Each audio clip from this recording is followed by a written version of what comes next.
Hello everyone, I hope you are doing well. The objective of today's tutorial is to make it even easier to create advanced scripts by utilizing inputs that will bring even better, more effective configurations for enhancing our security operations. In this tutorial, you will be provided with a guide on the best practices for getting started with creating scripts in the StackSpot AI tool.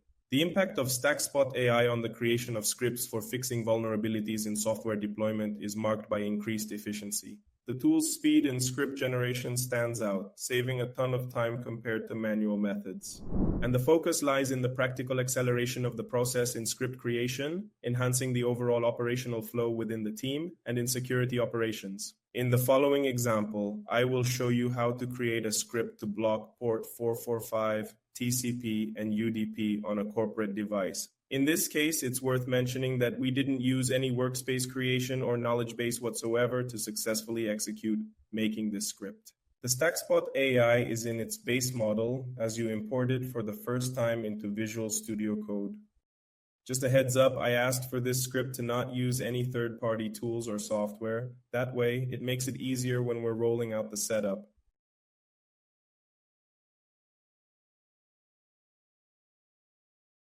Wrapping up the script creation, StackSpot AI presents us with a comprehensive report on what it created. It also spells out what it is currently doing.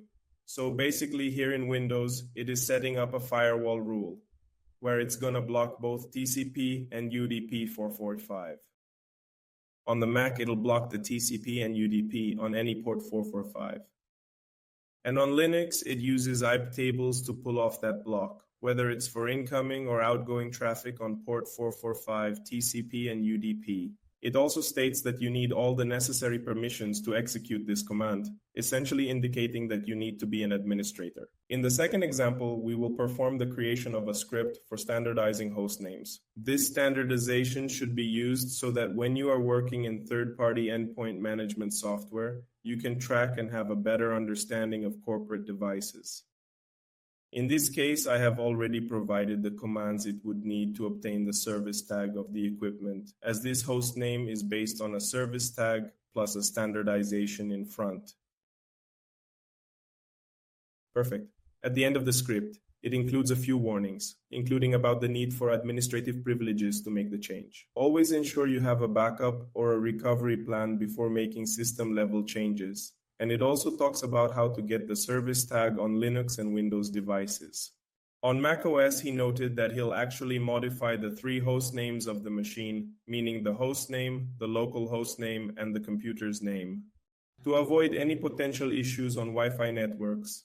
Then, higher up, it describes what each specific action accomplishes, making it easier for a non-developer to comprehend what this particular command below is all about.